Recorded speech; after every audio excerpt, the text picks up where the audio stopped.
sus micrófonos. Mario Beta. Brian Montes. Buenas noches, licenciado. Buenas noches. Solo ahorita apagamos micrófonos.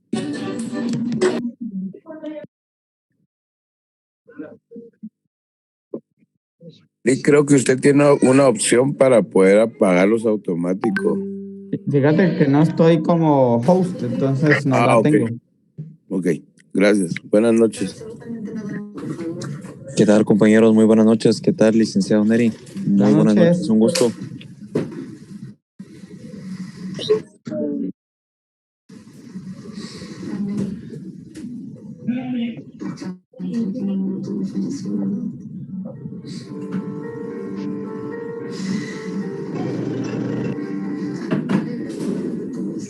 Licenciado, ya tiene acceso de host. Listo, gracias. De nada, licenciado. Bueno, buenas noches, ¿cómo están? Un gusto saludarles. Vamos a dar inicio a nuestra primera sesión.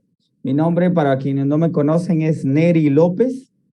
Yo voy a ser su docente durante este mes de diciembre. Bueno,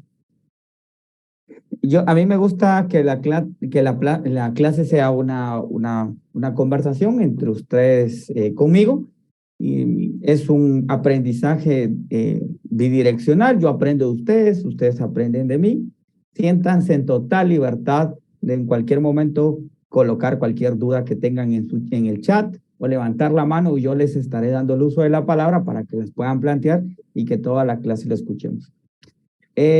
Durante este mes vamos a estar hablando de diversos temas relacionados con el curso de informática jurídica. Bueno, para hacer un preámbulo mío, yo ya he dado este curso algunas veces. Yo soy abogado, tengo un par de maestrías por ahí.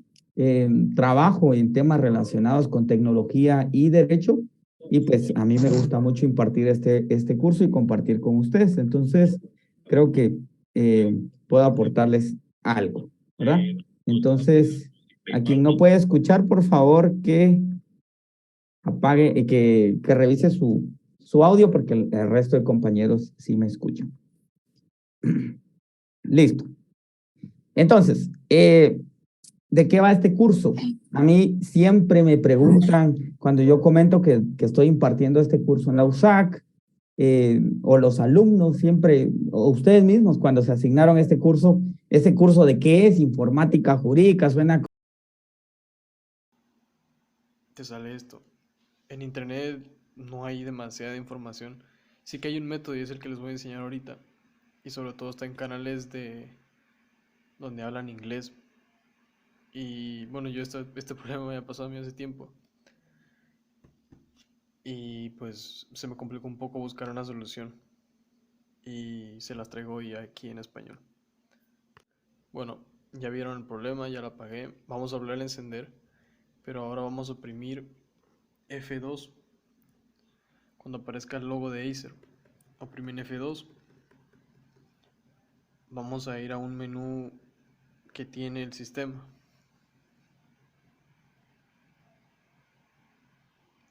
Opriman hasta que aparezca.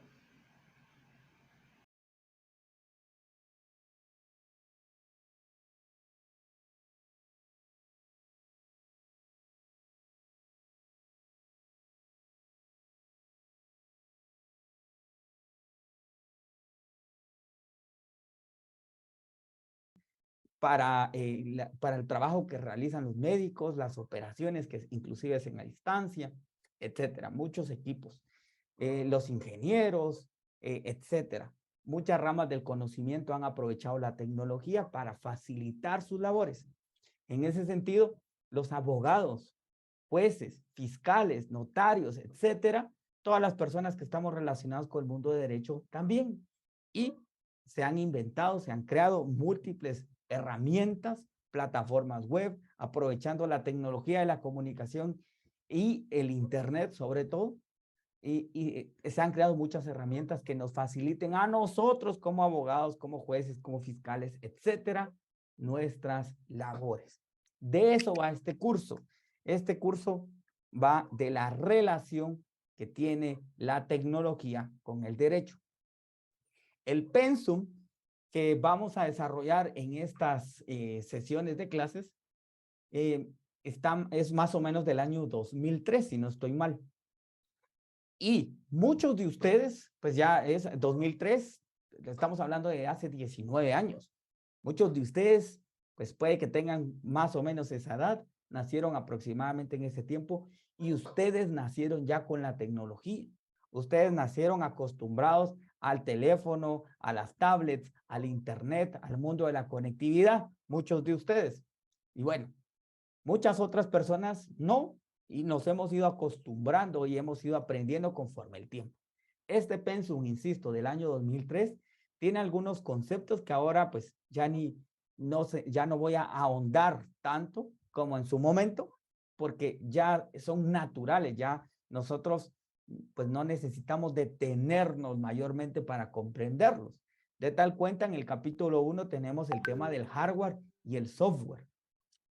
En su momento, cuando yo recibí este curso, ya hace algunos años, muchos años, recuerdo que el catedrático nos explicó la computadora, las partes de la computadora, el CD-ROOM, el disco duro, las memorias, etcétera, todas las partes del equipo que hoy ya es innecesario, ¿verdad? Nosotros, pues, con algunos conocimientos básicos y algunas veces rudimentarios, nosotros comprendemos.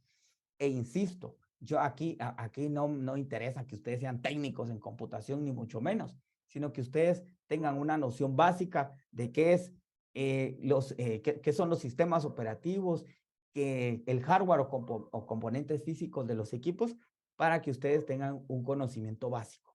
Posteriormente voy a explicar qué es el Internet y cómo funciona, pero sobre todo la regulación que existe. A lo largo del curso voy a estar mencionando muchísimas leyes ordinarias y algunos acuerdos y reglamentos muy importantes, pero yo voy a estar compartiendo un material. Siempre adelanto esto. Me preguntan, ¿Lick va a compartir las presentaciones? Y la respuesta es no, no les voy a compartir las presentaciones, pero les voy a dar un material en formato PDF para que ustedes lo lean, ¿sí?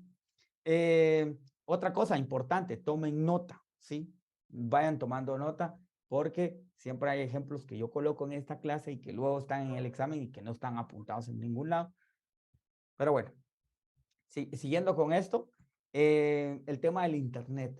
Bueno, con el tema del Internet se hace bastante relevante entender cómo funciona, porque hay una relación pues con nuestra ciencia, el derecho.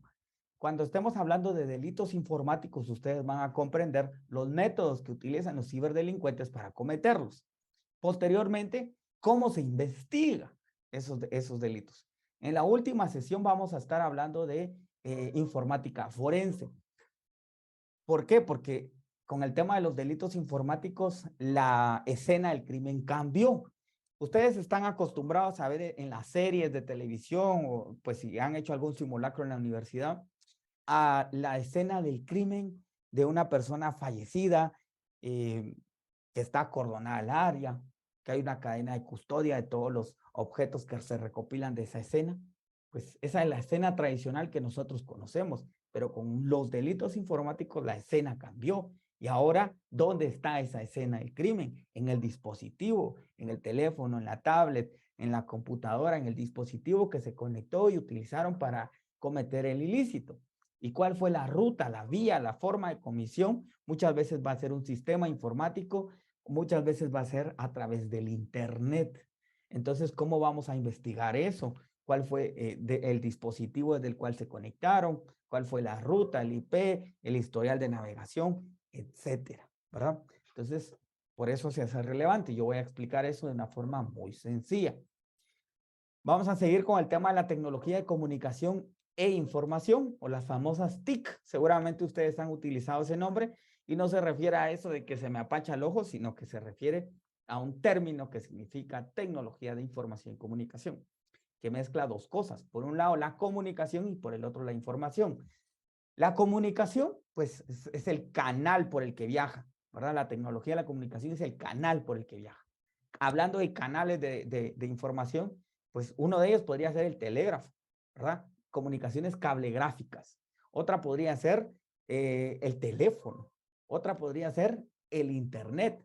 Cuando hablamos del internet estamos hablando de frecuencias, de bandas, del espectro electromagnético mediante el cual se transmite información. Y la información pues puede ser un archivo, multimedia, un texto, etcétera, ¿verdad? Pero bueno, esa tecnología, la información y comunicación. ¿Y cómo se relaciona eso con nosotros? Bueno, primero que nada, aquí en Guatemala tenemos 3 leyes. Una respecto a las telecomunicaciones, otra es radiocomunicaciones y por último, la de comunicaciones vía satélite. Si aplicando eso a nuestra realidad, en Guatemala tenemos las videoconferencias o las audiencias virtuales en la Corte de Constitucionalidad, en la Corte Suprema de Justicia, y que utilizan tecnología de la información y comunicación. En esta clase vamos a explicar todo eso que yo les estoy hablando. Vamos a visitar los sitios web de las instituciones, vamos a hablar de la normativa, de cuáles son los requisitos, de cómo funciona, etcétera, con el único objeto de actualizarlos a ustedes, con el objeto de que cuando ustedes salgan de este curso, tengan muchas herramientas que puedan utilizar en su carrera cuando ustedes se gradúen o inclusive ahorita como estudiantes. Siguiendo con esto, vamos a hablar de la informática jurídica y aquí voy a explicar 2 cosas. Uno, la informática jurídica y otro, seguramente han escuchado el término derecho informático. Y son 2 cosas que se parecen pero no son lo mismo. La informática jurídica es la conexión entre informática y derecho. Es decir, como yo abogado me aprovecho de la tecnología para mis labores. Como yo me facilito la vida utilizando el internet para aplicarlo a mi trabajo, a mis labores cotidianas. Y por el otro lado, el derecho informático, podríamos decir que es una ciencia que estudia la forma en que el internet y las tecnologías de la comunicación han impactado en la vida y la regulación que esto debería tener. Por ejemplo, el comercio electrónico, la firma electrónica. Antes no existía. Y bueno, en este curso vamos a explicar evidentemente lo de la firma electrónica, pero muchos creen que es ese garabato que yo en una hoja, eso va a estar en la computadora. No. Y una firma electrónica es un certificado digital. Yo voy a explicar eso, no se preocupen. Aquí solo un preámbulo de lo que vamos a ver en el curso. Entonces, es una situación nueva, el comercio electrónico que requiere una regulación específica con el objeto de dar certeza a los comerciantes. Luego voy a explicar qué relación tiene estas con las otras ramas del derecho. Por ejemplo, con el derecho penal estamos hablando de delitos informáticos, de informática forense. Con el derecho civil o con el derecho mercantil estamos hablando de la contratación, los contratos electrónicos, la forma de suscribir un contrato. En comercio electrónico, pues estamos hablando de la forma en cómo nosotros perfeccionamos un negocio jurídico y la regulación que debe haber. Por ejemplo, usted seguramente ha comprado algo en internet. Usted va a una página de Facebook, de Instagram, mira un par de zapatos, le gusta, le pregunta al comprador cuánto cuesta, le da un precio, usted paga, etcétera. Y la pregunta es, y ese perfeccionamiento de un negocio jurídico a través del cual acordamos una compraventa, ¿tiene algún sustento legal? Yo podría requerirle al comprador que me sostenga la oferta y él me podría exigir a mí que sostenga también mi oferta de compra. ¿Con fundamento en qué? ¿Sustento en qué? Ese chat, esas comunicaciones por mensajes de la plataforma de Instagram, ¿tiene certeza jurídica? ¿Tiene validez? ¿Lo puedo utilizar en juicio? Eso lo voy a explicar en este curso. Luego, la relación que tiene con otras, como por ejemplo el derecho de trabajo. Ahí tenemos una nueva forma que sería el teletrabajo, que no es el trabajo a distancia que tenemos regulado en Guatemala, es otro mecanismo distinto. Ya vamos a hablar de las diferencias. O con el derecho notarial. Miren, al notario actualmente ya puede hacer algunas gestiones con una firma electrónica. Por ejemplo, tras la compraventa de un vehículo, ¿verdad? Se puede hacer el traspaso electrónico al nuevo propietario. Y ese es un servicio que usted como notario podría tener, adquirir y darle a sus clientes. Otro podría ser el archivo de protocolo. Usted ahora puede abrir su protocolo, usted puede enviar avisos de cancelación o avisos trimestrales de forma electrónica sin necesidad de ir presencialmente. Entonces, ven cómo hay relación y todos esos trámites, todas esas páginas las vamos a visitar en el curso. Y por lo regular va a ser esta primera semana donde vamos a visitar muchísimas páginas web. Luego, la regulación jurídica en Guatemala pues está bastante desperdigado. Yo tradicionalmente hablo de varias leyes. Entre ellas, vamos a estar hablando de la ley de comunicaciones y firmas electrónicas, la ley que regula las notificaciones electrónicas en el organismo judicial, luego la ley de protección de datos y este año, bueno, a partir del año pasado, pero bueno, ya incorporamos el decreto 13-2022, que es la ley de tramitación electrónica de expedientes judiciales que entró en vigencia el día 7 de septiembre del presente año. Y vamos a incorporar algunas cuestiones. Mañana está la asamblea en el Colegio de Abogados para aprobar la modificación al acuerdo que reglamenta el timbre electrónico para que se pueda implementar en nuestros memoriales, ¿verdad? Timbre forense electrónico. Todo eso lo vamos a hablar acá.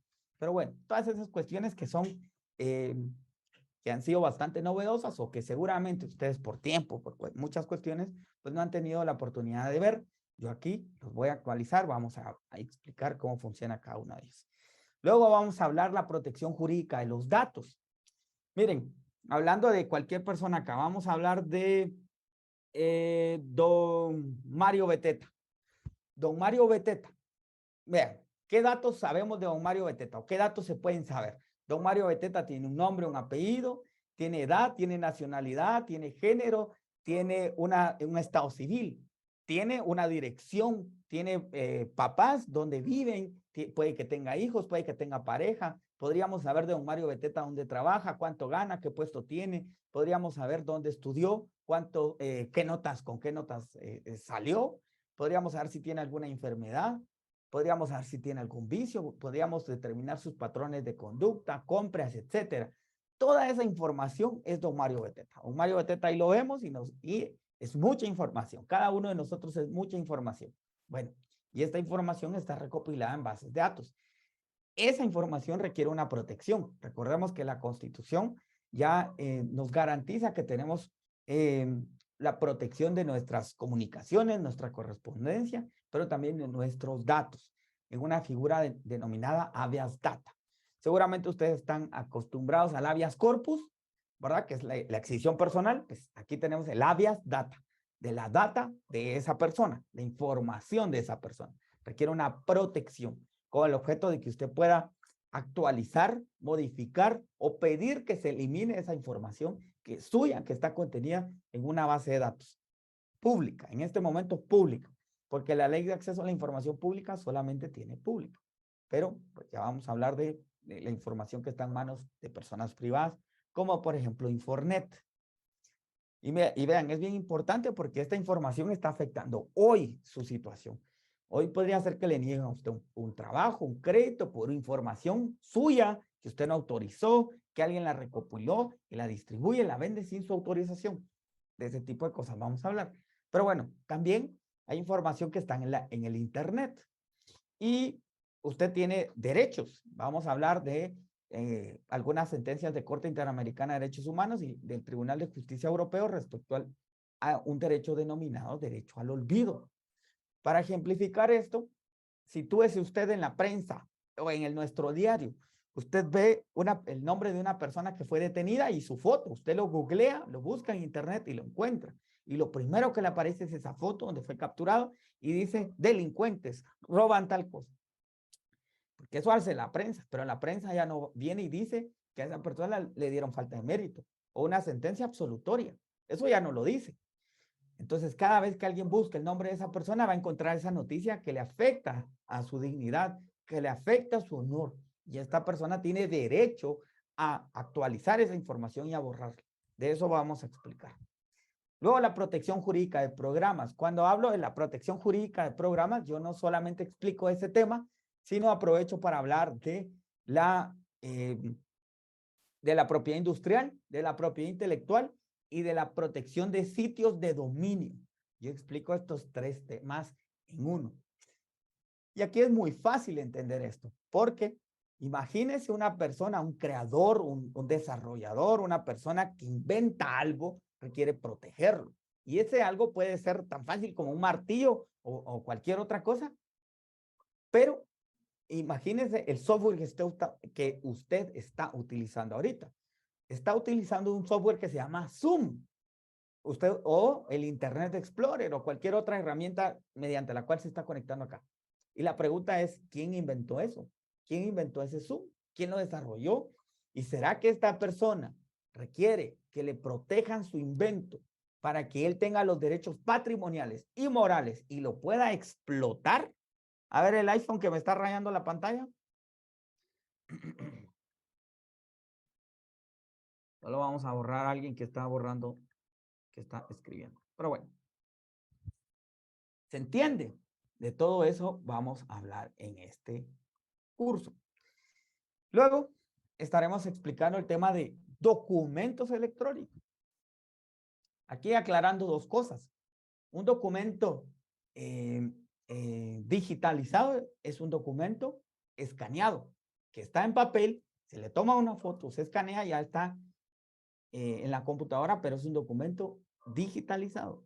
Y un documento electrónico es un documento que nace en un dispositivo con el objeto de que sea utilizado, consumido, transportado en un dispositivo a través del internet, una red, etcétera. Como por ejemplo una póliza electrónica, una factura electrónica. De hecho, la SAT no se queda con la factura, sino que crea los DTE, documentos tributarios electrónicos. Aquí vamos a hablar de la regulación, de los acuerdos, de la entrada en vigencia, de su aplicación, porque la SAT no se queda únicamente con la factura, sino crea otras como notas de débito, notas de crédito, la factura cambiaria, etcétera. Toda una gama de herramientas que usted obviamente requiere conocer. Estaremos explicando comercio electrónico, luego delitos informáticos. Vea, con delitos informáticos voy a explicar varias cosas. Primero que nada, la regulación en Guatemala, porque aunque usted no lo crea, tenemos una regulación que data de 1995, una reforma al Código Penal, donde se incorporaron algunas figuras. Y desde esa fecha han habido muy pocas modificaciones, se han creado muy pocos delitos. Y aquí siempre me dicen, mire, pero es que un delito informático puede ser cualquier delito, pero utilizando la computadora, y es sí y no. Sí y no, ¿por qué? Sí, puede ser un delito cualquiera utilizando un dispositivo. Y dos, otro delito que no se podría cometer si no existiera un dispositivo y el internet. Es decir, delitos específicamente cometidos mediante un dispositivo o el internet. Y ambos tienen como de común denominador el uso de un dispositivo. Y evidentemente, al tener un dispositivo, vamos a ir al campo también de la informática forense, porque ahora, de nuevo, insisto, la escena del crimen está en su dispositivo. Luego, y por último, el valor probatorio de esos soportes informáticos. ¿Qué valor probatorio se le da? Vamos a analizar algunas sentencias de la Corte de Constitucionalidad al respecto. Entonces, todo esto vamos a ver durante este mes. Avisos parroquiales, no falte. ¿Por qué? Porque cada uno de estos temas está por lo regular en una sola sesión. Inicia y finaliza en una sesión. Por ejemplo, cuando hable de documentos electrónicos, ese día inicia y finaliza el tema. Al día siguiente voy a hablar de firma electrónica. Inicia y finaliza ese día. Al día siguiente voy a hablar de delitos informáticos, que está dividido en dos. Toda la regulación nacional finaliza ese día. Y al día siguiente hablo de los mecanismos de comisión, otra cosa. Entonces, procure no faltar. Yo aquí no vengo a contarles mi vida, yo aquí no vengo a contarles chistes, nada. Yo aquí vengo a dar clases. Entonces, nunca me van a preguntar, ¿Lick, van a haber clases? Porque sí, la respuesta es sí van a haber clases, porque el tiempo es corto. el pensum es extenso, pero ese sí, les garantizo que van a aprender. A eso, ¿verdad? ¿Cómo los voy a evaluar? Bueno, muy sencillo. Un parcial de 30 puntos, una comprobación de lectura de 30 puntos, un examen final de 30 puntos y la asistencia por 10 puntos. Y eso hace un total de 100 puntos. Las fechas pues aún no las sé. Procuraré que mañana o pasado mañana, más tardar, ya tenga yo las fechas específicas de qué día voy a hacer el primer parcial, la comprobación y el examen final. Acá, aprovechando que ahora sí ya está la mayoría, ¿les voy a dar las presentaciones PowerPoint? La respuesta es no. Les voy a dar un documento en PDF que tiene toda la información que está contenida en las presentaciones. Todo lo que está escrito ahí, todo está escrito en el documento, ¿verdad? ¿Qué no está en el documento? Pues mis ejemplos, mis anotaciones, ¿verdad? Mis comentarios, ese tipo de cosas. Usted tiene que ir tomando nota, por favor. Tome nota. ¿Verdad? Las clases siempre van a empezar a las 7 de la noche, en punto. Daré un par de minutos ahí en lo que se conectan los compañeros, pero 4, 7 y 2, 7 y 3, y ya estaremos empezando a dar la clase, ¿ok? Bueno, entonces el día de hoy, el objetivo de la clase es hacerles una introducción de qué va este curso, ¿verdad? Porque no es muy natural asociar como los demás cursos. Derecho civil, uno sabe a qué va. Derecho procesal penal, sabemos a qué vamos. Derecho constitucional, tenemos una noción. Pero informática jurídica, pues por eso hago este preámbulo. Una. Y dos, porque hay mucho despistado que aún no se ha enterado que ya empezó el curso, o muchos que no se han terminado de trasladar de sección, etcétera, ¿verdad? Entonces, siempre hago este repaso en la primera sesión. Bueno, de aquí en adelante, tengo un test, una autoevaluación, ¿sí? Hágasela usted a usted mismo, ¿sí? Hágase usted estas preguntas que yo voy a hacer y respondas. La primera sería, ¿cuál es la diferencia entre hardware y software? Bueno, muy sencillo. La respuesta seguramente usted ya la tiene en su cabecita. Y es que hardware son las partes físicas, tangibles de un dispositivo, y el software es la parte intangible. Cuando, por ejemplo, usted está recibiendo el curso en un teléfono, y su teléfono es la batería, la pantalla, la cámara, etcétera, eso es el hardware, ¿verdad? Las partes móviles, físicas de su dispositivo. Y el software es lo que está dentro. Cuando usted enciende su dispositivo, hay un sistema operativo, Android, iOS, ese es software. Luego, ¿alguien está bostezando ahí? Apagamos los micrófonos. Luego, todo el software que utiliza usted, Word, Excel, PowerPoint, etcétera, todo eso es un software que alguien tuvo que haber creado. Lo siguiente es, ¿qué es Internet? Seguramente alguien una vez me contestó en el examen, Internet es el icono E color azul que está en la computadora. Se la puse buena porque me dio risa. Pero bueno, eso no es el Internet. Realmente, aquí hay una definición que es una red descentralizada de dispositivos conectados a todo el mundo que se comunican mediante un protocolo común. Todas las computadoras se comunican en el Internet mediante un protocolo común con el único objeto de que puedan comunicarse. ¿Y cuál es este protocolo? Está dividido en dos. Hay un TCP y hay un IP. El IP es la identificación del dispositivo. Usted enciende su dispositivo, va al Internet y en ese momento a usted se le asigna un código único para identificar. Dos, el TCP es el protocolo, cómo se transforma la información, se parte en pedacitos y se traslada de un teléfono a otro. Por ejemplo, usted tome una foto ahorita o pues en cualquier momento mándela por WhatsApp. ¿Y cómo llegó?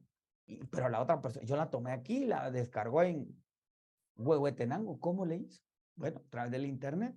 Y fue el protocolo TCP, ¿verdad? Ese protocolo que hace que se mande el archivo y que se transforme en el otro dispositivo. Ya voy a explicar eso mucho más a detalle.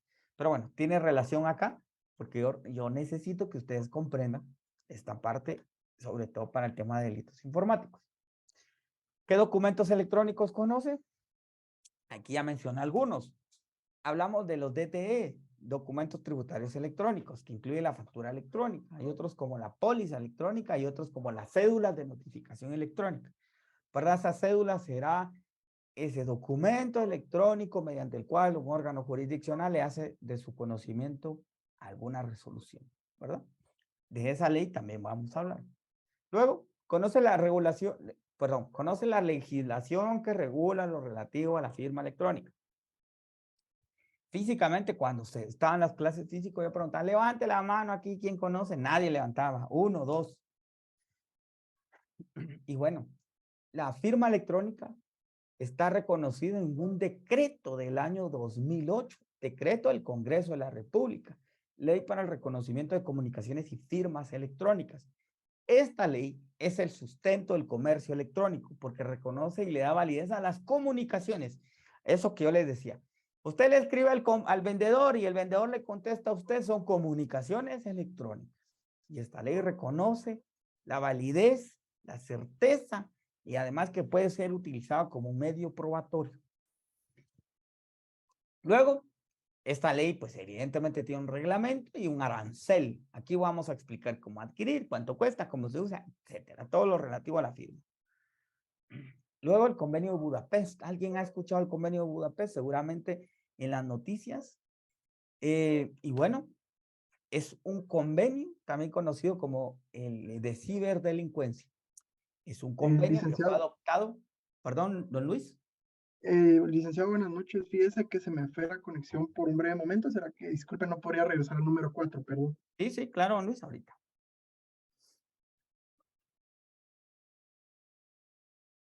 Ahí estamos, don Luis. Muchas gracias, licenciado. Bueno. Y entonces les decía que es un convenio conocido como el convenio de ciberdelincuencia, el cual fue adoptado en la Unión Europea con el objeto de que todos los países que la conforman tuvieran una legislación común que permitiera investigar y que además dotara de herramientas como por ejemplo la extradición. Recuérdense ustedes que los delitos informáticos son transnacionales. ¿Eso qué significa? Que aquí en Guatemala puede estar alguien tranquilamente robando credenciales de la banca en Panamá y trasladando, comprando bitcoins o haciendo alguna cuestión por el estilo desde su banca y estando aquí sentadito en Guatemala, ¿verdad? Entonces, razón por la cual se requiere una legislación común. Y si Guatemala es Estado parte, no. La respuesta sería no, aún no. ¿Por qué no? Bueno, pues que se refiere que se realice, que el Estado de Guatemala adopte algunas cuestiones en su legislación. Pero bueno, en esas están. Siguiente, veamos. Usted sabe si el Código Penal regula delitos informáticos y aquí, pues a pesar de que muchos ya estuvieron, pues ya todos creo que sacaron el derecho penal, pocos van a recordar, pero sí, la respuesta es sí. El capítulo 7 de los delitos contra el derecho autor, propiedad industrial y delitos informáticos. En esto, pues están todos los delitos que tienen la computadora como un objeto. Sí, disculpe. Podría regresar al punto número 6. Gracias.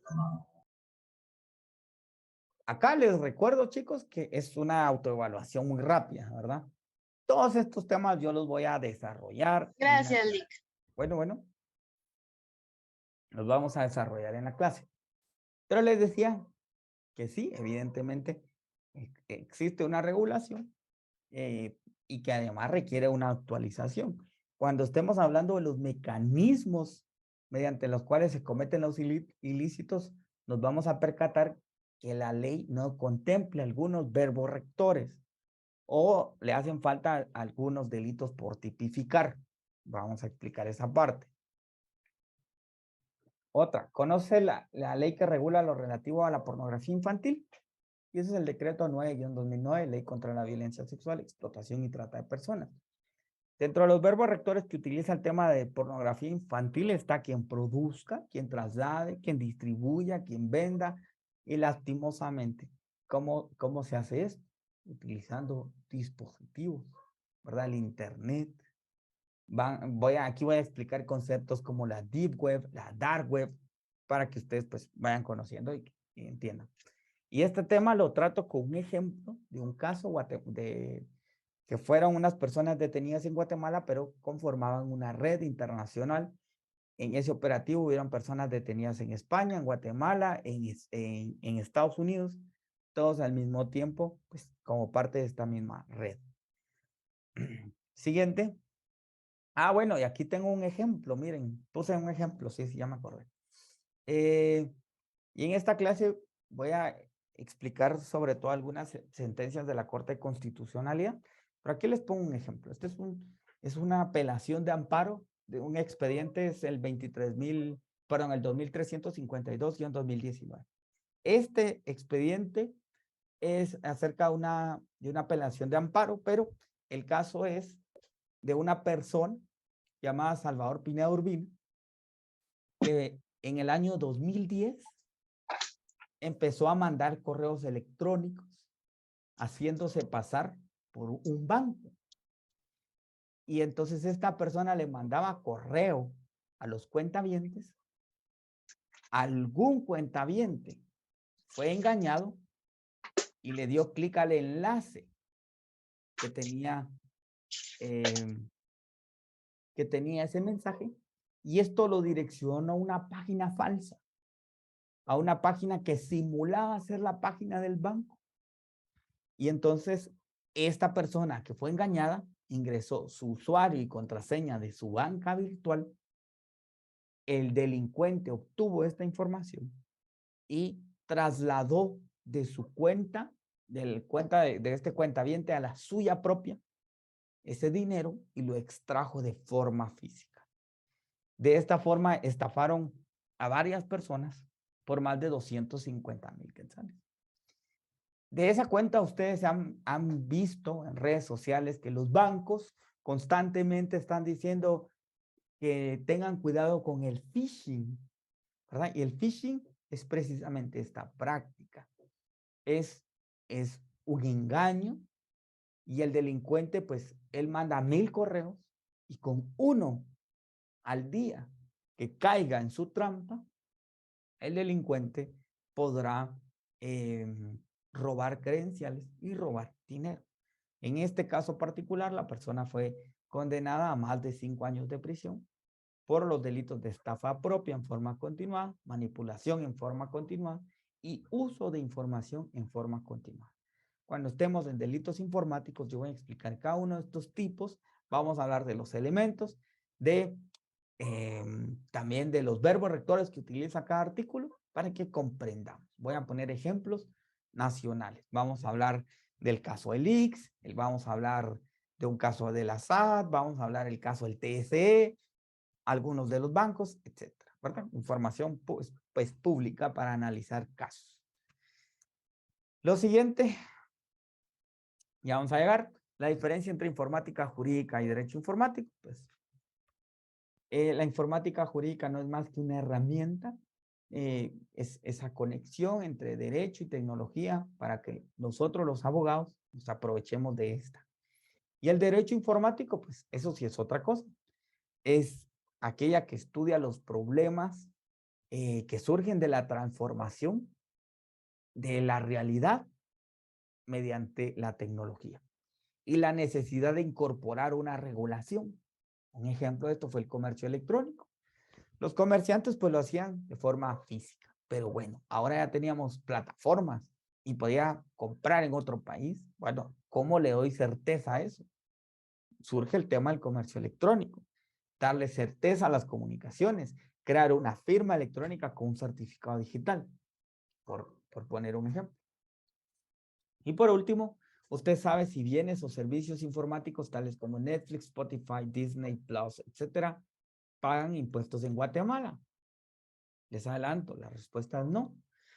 Cuando hablemos de comercio electrónico, les voy a explicar la parte relativa a los derechos del consumidor, pero voy a también hablar de la parte tributaria de forma muy breve.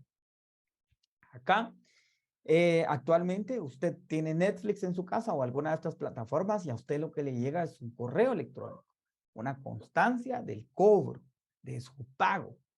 Pero esto pues no está pagando impuesto.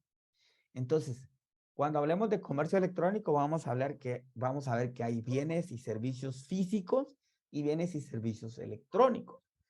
Los bienes y servicios físicos, usted compra un par de zapatos en los Estados Unidos a través de una plataforma, es comercio electrónico. Pero esos zapatos van a venir físico en aduanas si usted va a pagar un impuesto, un arancel. Entonces sí pagó. Pero ¿y si usted compra un libro electrónico para leerlo en su tablet? Eso no pasó por ninguna aduana. Entonces, ¿qué impuesto está pagando? Ninguno. O el servicio del Netflix. Usted le paga a la plataforma y le hacen un descuento, pero aquí no están pagando ningún impuesto, ¿verdad? Entonces vamos a hablar de ese régimen de aranceles. Y bueno, acá, si usted tuvo de 1 a 3, su conocimiento está bajo. Y ya no tiene por qué venir a este curso, ya perdió. Nah, mentira, es broma. Vamos a hacer que usted llegue al 10. Si usted tiene 4 a 7, medio y más de 10, anda bien, ¿verdad? Pero bueno, aquí vamos a ahondar más en los temas. Ya para terminar, vean, hoy vamos a terminar rápido, pero todavía no se desconecten. La pregunta acá. Vean esta persona. ¿Qué está haciendo esta persona? Está arreglando una maleta y está lista para una nueva aventura, dice. Entonces, la pregunta aquí dice, ¿alguna vez has pensado lo mucho que sabe el Internet de ti? Pónganse a pensar ustedes, ¿qué sabe el Internet de ustedes? Hay un libro ahí que se llama El filtro burbuja, por ahí lo tengo. El autor dice que Google sabe más de nosotros que nuestra pareja, que nuestro mejor amigo, que nuestro médico. ¿Por qué? Porque hay cosas que le contamos a Google que no le contamos a nadie más. Me duele el riñón.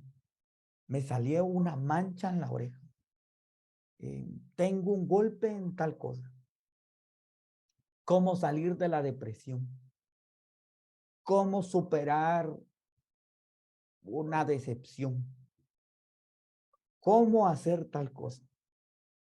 Entonces usted constantemente está alimentando a Google con sus preguntas que representan sus emociones, lo que verdaderamente piensa, cosas que usted probablemente no le cuente a nadie más, sus fantasías, sus miedos.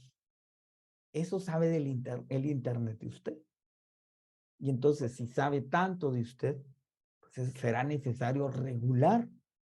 Y al respecto, hay información que usted solito regala cuando escribe, pero hay otra que roban a través de un malware, un virus informático, o a través de las cookies, ¿verdad? Informáticas, yo voy a explicar qué es eso, pero básicamente es un archivito que llega, se roba el historial y lo disponibiliza en la nube.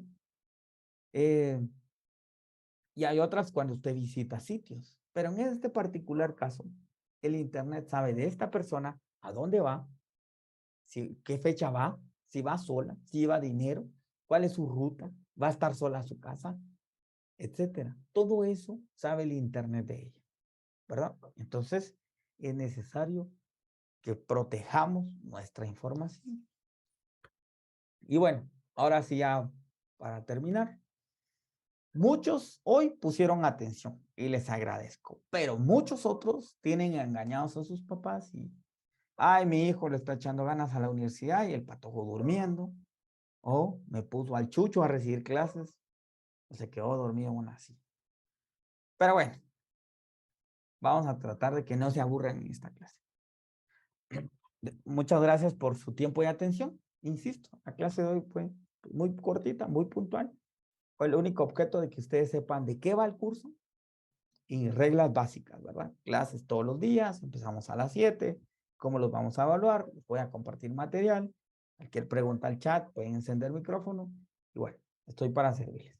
Les agradezco su tiempo y atención y primeramente Dios, nos vemos el día de mañana, puntuales. Gracias, Gracias, licenciado. Gracias, licenciado. Licenciado, buenas noches. Gracias. Buenas noches. Gracias. Buenas noches, licenciado.